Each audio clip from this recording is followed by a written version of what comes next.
Welcome to another OCD Recovery YouTube video. Today I'm going to be talking all about fatigue and why it holds so many people back, and fear of stress, as Nick was talking about, and how it's a mental barrier to your life that is an illusion most of the time. Okay? Think of all the times when you're out, say for example, you're out with friends and you're having a good time and then you think, shit, I feel a bit tired, or we've walked a lot today, I feel a bit tired. And that can come on in 1 second, but that can also go in 10 seconds because you're out and then suddenly you see somebody that you like, maybe it's someone you fancy or something, and suddenly you have more energy, or suddenly you hear some good news or whatever. And all these things are changing your mental state through a state of perception. And before you were, I'm too tired, I don't want to go. When you've got OCD, you're being drained. It's like having a hole in a bucket. If the bucket's full of water is your energy, the water's pouring out that bucket all day long with the OCD and anxiety hammering away. And I used to feel chronically fatigued. And I used to put off things, put off plans, put off holidays, put off all that stuff. Why? Because of not wanting to be more fatigued, not wanting to feel worse.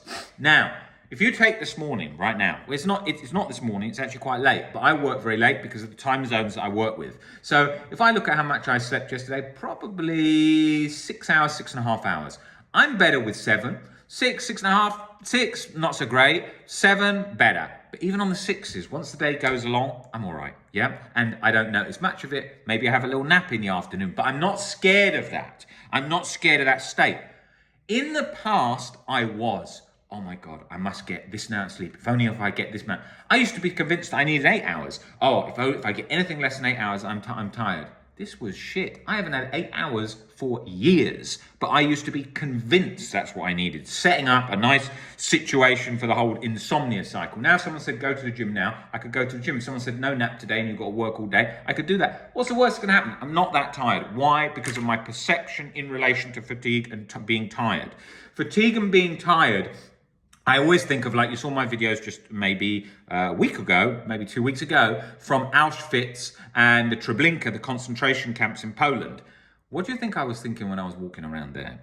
I was speaking just before I went to a Jewish violinist whose family survived the Holocaust, okay? And he's a good friend of mine, and I spoke to him, and he said that when he went to Auschwitz, he didn't eat any breakfast, and he didn't eat any breakfast, didn't have any snacks, nothing. And when he went, he was very hungry because he wanted to create a feeling of feeling some of the things that they would feel at that time. And he went at a very cold time, like I did, -5. And I didn't really eat much, like I say in that video, in that morning.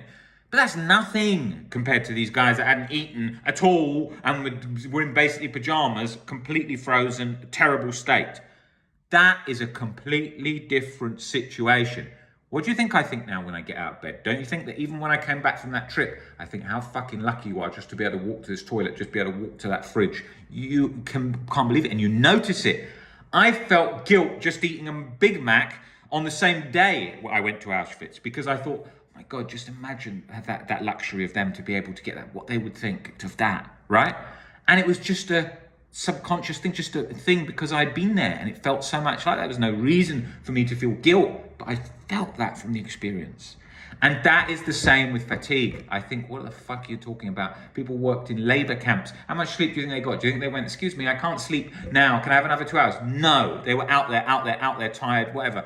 And of course, it wasn't good for physical health when they barely slept at all or barely eaten, but they stood it, they put up with it without whining, complaining, feeling like they can't stand this or bear this. And they probably did feel like, they did feel like they couldn't stand it and bear it, but they still did it because the body could survive and did survive for many and didn't survive for a lot. But we can put up, and the body can put up with much more than we think. And even in those situations where it's unhealthy, the body was still surviving in many cases. And it's not obviously advisable to live like that for any obvious reason, but it's to show the difference in perspective when we wake up and say, oh my God, I've had an hour's sleep, I can't do it. Or saying, oh my God, I can't work out today. I worked out a bit hard yesterday. I think I'll be too tired. I can't take too much on at work because then I'll be too overwhelmed. Really? Will you really be overwhelmed? Or is it the mental barrier of fear of overwhelmed and fear of tired, right?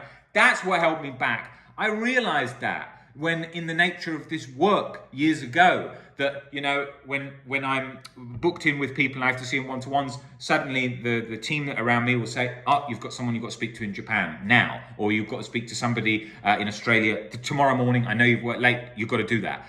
That's the nature of the job, and you adjust and adapt. If I'm really exhausted and feel completely overworked, I can obviously move it and I don't have to do that. But it was all mental barriers. Day to day, I feel like a charged up battery waiting to go for life because of my perspectives, because I'm better from OCD, because I've got that energy. I feel like that 24/7, right?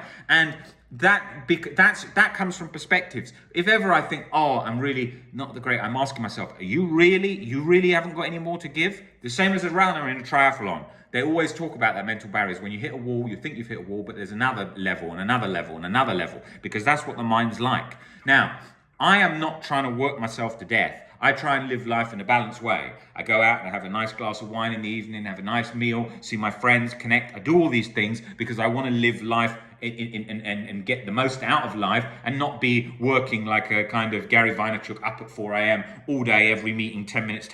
Forget it. That's not the life I want. But I enjoy what I do, and I'm passionate about what I do, but I'm not scared of stress. I'm not scared of the overwhelm, okay? That is used in modern concepts today and completely thrown out of proportion. Be careful you're not getting 8 hours sleep. Make sure you've got a sleep watch on. Check you're getting the right sleep. Make sure you've put in lots of breaks for yourself. It's like they're making us into babies in cotton wool. That ain't reality. People used to go to work in a factory, come home, go to work in a factory, come home, go to work in a factory, come home. No holiday, that was life. And if they played cards with their family that night, they were grateful. That was the reality of life in the past. Now we've got this cotton wool life that everything's got to be perfect. Even with OCD sufferers, you see it so much. Oh yeah, but my family now knows I've got OCD, so they tell me to keep having breaks and don't be overworked. That sets up the whole problem. I'm not saying overwork, but I'm saying that when you are saying, I can't do my work, I can't do this, I can't do the job, I can't do that, you're setting up all these barriers. If I can't, and everyone around you is hearing I can't, and everyone's then trying to protect you more and say like, oh no, don't get overworked, are you sure you're okay? Don't take that promotion if it's too much. And then you're pushing away everything. I've got to wind down in the evening. Got to make sure I'm nice and calm. Do you? Do you need to wind down? You didn't wind down in the past. You went out with your friends, you went out for a drink, you came home at 1 a.m, you went to bed in 10 minutes. That's life. Same as people who have insomnia fears. They say, give me a list as long as their arms saying, these are all the reasons that I can't sleep. But most humans don't know anything about sleep. They just go to sleep. It's nothing to do with intelligence. You can have an IQ of the lowest or the highest. You just go to sleep, body goes to sleep. It does its sleep thing. But we have all these things. I must this, I must control, I must that. And that's where everything becomes a problem, okay? Of course, if you've got a life that's completely out of whack, like I see a lot of people come on these calls with, where they're like, hi, Rob, yeah, I have 5 hours sleep, I have 5 coffees a day, I hate my job, and I wait for the weekend to live. Well, the life structure is broken. I'm talking about when you've got a life structure that works for you, then it's good. If you're doing that, well, that ain't great. You're definitely probably not sleeping enough. You're relying on caffeine to make it through the day, and you're stressed, and you hate everything. It's not going to be ideal, okay? You can change your perspectives to that too and adapt to that situation. Absolutely, you can do that, but you have to think about doing things step by step and in a balanced manner. And we have this cotton wool view of everything needs to be nice and comfy, and stress is scary, and don't be overwhelmed, and all of this. And then people start to believe that they're like some kind of fragile creature that's going to break any hurdle, which ain't reality. You're actually very robust, and you can put up with far more than you think. The same as what I just said there. Look, I can't highlight enough that the goal for recovery is to make yourself more robust. It's not to sit in music of running waterfalls and taking time out as your life structure, because you will become more fragile. You'll be, okay, I need this to really do my meditation now. I need to really have my break now. I shouldn't get overstressed. I shouldn't look at anything to do with work. I'll just watch a relaxing film. I'll just, I shouldn't go to that because that'd be too noisy and too stressful. I might have a panic attack, so I'll avoid that. It becomes a nightmare. And I'm telling you this from an experience of doing all of that. Avoiding going out, avoiding holidays because OCD attacks, avoiding too much stress, avoiding angry situations and confrontations because of being overwhelmed and stressed and all the other things that come with that. avoidance creeps in because you feel too much panic. Oh my God, I feel overwhelmed. I've got to keep everything away. No, we've got to work towards robustness. That is the goal, to be able to handle life situations. If you become prime minister, president, whatever, you're taking a job that you've never had before, okay? You get in there and you think, fuck, this isn't the job I want. You can't get out. You can't say, this job's not for me. Can I have another job? Doesn't work. You also can't go, shit, I've had too busy a week with dealing with that conflict in that other country. Can I have a month off? No. You just got to go along with it. And that's difficult because there's no option out. Most of us do have an option out. Oh, I can take a day off tomorrow. I can do this, whatever, right? But it's when that becomes too addictive and too much, and we start to be taking days off everywhere and staying at home all the time and sitting in front of the TV, computer games, all to stay nice and safe, and it becomes a disaster, okay? I am saying balanced life, factoring in healthy habits, not going out and drinking 5 nights a week and being completely worn out and then no sleep. That ain't going to work for you. You are going to be run down, but it ain't as scary as you think. Same with insomnia people that always come in, and I was one of them, and I was in a sleep school and so on. It's always the fear of, if I'm too tired, my whole life's going to fall apart. My life didn't fall apart with 5 hours sleep a night. Never did. My life didn't fall apart with 4 hours sleep, because I always managed to get a nap for an hour or so in the afternoon. Even when the nights when I slept 3 hours, I didn't die, because it caught up with the next day, because the brain just went back to sleep in a day or two later. It's not what you think it is. It's not what people think it is. It's because of what we've learned, because society is all about perfection. You go and buy a car, what's the advert? Wife, dog, car, comfy, house in a field behind. What's that? Selling you comfort. Problem with comfort, kills you. Because comfort not kills you, but it kills all dreams. It makes everything go slow. It makes everything stay comfortable, because there is no upside. Everyone works for retirement. Why? They view that as the end goal, and they get bored and then they die. Right? Not die, but they get bored, and then the next thing that comes along is die. So you've got to keep growing. When people come in at 70, 80, friends of mine, family friends of mine at 70s and 80s, the advice I'm always giving them is, don't look for an end result of to be happy, look for progress. When you're 85, look for what's new. When you're 95, look for what's new. 95, looking for what's new. How can you suggest that at 95? Well, I can suggest that in the means of things to ask your grandkids, things to watch, things to read a book about, things to do that are different. Progress new. Life is evolutionary, progress new. That is key. Not any life. Any of those goals don't work. Those goals we think don't work. I'll buy a big house, then I'll relax, then I'll retire. Bored. Find me someone who's smiling cheek to cheek in that situation all day long. They're not, because they then build the happiness because of the things that they then do. Oh, they're going to get involved with this. Oh, they're going to get involved with that. Life is progress. We have these views of, oh, when I get to here, then I can relax. When I get to there, then I can relax. Or this situation. No. And that is the same for harsh obstacles. If you've got a disease, if you're in a position where you're finding things financially very difficult, you can grow in those situations and learn. There are things to do. Even if you're in the worst situations. I've spoken over the years to many people that are homeless on the streets, and sat down and spoken to them about their thinking and their beliefs, because it's interesting to help people in those situations and seeing how they think. And I used to do a lot of that 15 years ago.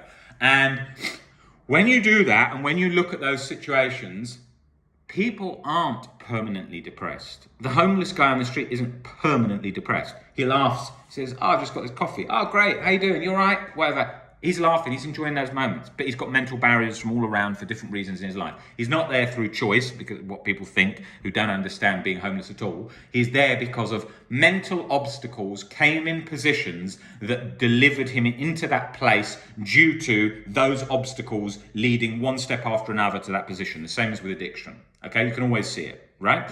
So therefore, what we need to do is change those mental obstacles, which is not a quick fix, and requires them wanting to do that and getting out of habits that they've been in before, which are difficult to overcome. And then they can come through those. And that is the same, going back to the beginning of this topic before we go off topic too far, is all of these things are mental habits of mental robustness, okay? Mental habits of mental robustness, all right? You are looking to get more comfortable with discomfort whilst making change and direction towards your goals, okay? That is what you're doing, all right? Change and direction towards your goals. You get ill, shit, the whole focus is on ill. No, the focus needs to still be on life as well as ill, because otherwise you're going down a road that's away from the direction of life, and life is a direction that's always ongoing. You can't avoid life. If you've got a disease, you still got to live. If you've got a job that's doing badly, you've still got to live. So your focus has still got to be on living. And living involves connecting with people, eating. It's a balance. Yeah? You can't just say I'm going to work all day. If I sit on that couch and I just work all day, 24/7 with some concept, modern concept of you need to grind, side hustle, any of that stuff all day long, I'm going to be completely hating life because all I'm going to see is a laptop. I'm going to have nothing else going on in my life. So I'll be sacrificing everything. And what happens if it doesn't work? I've got nothing else. And I'll be so focused, I won't have much creativity because I'll just be locked in the dark watching my laptop. There's not going to be much creativity. You look at the best people, they swim, they take time out to think and listen, and that's key. A lot of my job is doing that, thinking about my thinking about, okay, how do we approach this? What kind of new thing could be developed there? And when do I develop that? Maybe it's when I'm going for a walk. Maybe it's when you're listening to some music, whatever. But all these things, and there's a lot of tangents in this conversation today because they're all sort of interesting topics to go down. But the whole thing is, if you're scared of overwhelmed, you become overwhelmed with the overwhelmed. Most people who say they're overwhelmed, they're definitely not overwhelmed. You brought someone in, they said, right, Rob, someone is so overwhelmed, sit there. In 10 minutes, as long as they looked at their beliefs and stuff, they wouldn't be overwhelmed and they'd have energy. Used to see that with Tony Robbins talking about NFL games. He'd say, there's a player, he's so overwhelmed, he can't even go out. And he'd go in and talk to him and the guy would go and play the best game of his life, more energy than ever. Times that I have felt overwhelmed, 10 minutes later, I've not felt overwhelmed because of a change in perspective and felt more motivated than ever when I change perspective. Music can do that. Film can do that. How many times you go and watch a film? You watch a film and you think, fucking hell, I need to transform my life after watching that film. That's really got into me on some level. And then we forget about it tomorrow and then off we go the same way. It's about doing that. You have to charge yourself up into that. And the same with OCD recovery, you've got to do that. Do you want to stay as you are? Do you want to stay chronically guilty and anxious for the rest of your life? Do you want that to be your baseline state forever? I certainly did not want that to be my baseline state. I wanted more from life.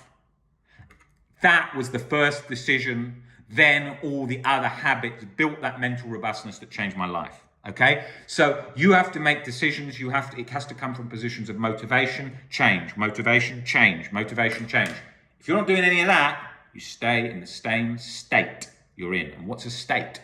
A state is a mental feeling, just a feeling of how you're feeling now, and it can feel down, and it's influenced by all your beliefs. So if your beliefs are, I'm shit, I've got no self-worth, I've got nothing going for me, I'm never going to find, you're going to feel crap. I feel alive because of the beliefs. I'm a human on a rock floating through outer space. I've got one shot at life. I'm going to give it my fucking all. I really know that when I get involved in life, I love life. Every day I wake up, I love life. When I go to bed, I think, I can't wait to be up in 7 hours and get on with the day. And I feel like that every day. People around me, they're like, that is how I feel. I don't always look like that because I'm often working or involved with something, maybe having a conversation with people, having a laugh with friends. But that's how I feel. When I had OCD, severe OCD, I used to go to bed. When I was stuck with it, we all have OCD still, but I'm saying it doesn't affect me. I can't even tell I've got it. So that's what recovery is by definition. When I used to go to bed and I used to have OCD, I used to think, fucking sleep 15 hours. I don't even want to be awake tomorrow. It's going to be hell, especially the first few hours when I wake up. I'm going to be so tired. I feel so shit. I'm not even going to want to be alive. It's going to be so horrible. I just, anything to just sleep is my one escape. That's how I used to feel. Now I am waiting to get out the fucking door in the morning, right? Because of that's what alive feels like. You know what alive feels like? You go to a party, you go to there's music on, there's people around, whatever. You're in that moment. You haven't been out for a while, and you think I feel alive. Or you worked out in the gym, and the endorphins are kicking in. You feel alive. Okay. What I am living for is to feel alive, not from an OCD point of view. Like, oh my god, I need to feel alive. If I don't, then you're not going to feel alive. But I'm saying that's what I'm living for. I am looking for how to get involved in life. Look at Nick's videos, climbing mountains every week. Not just out there living life with his dogs, with his wife, passionate about what he does. That's energy.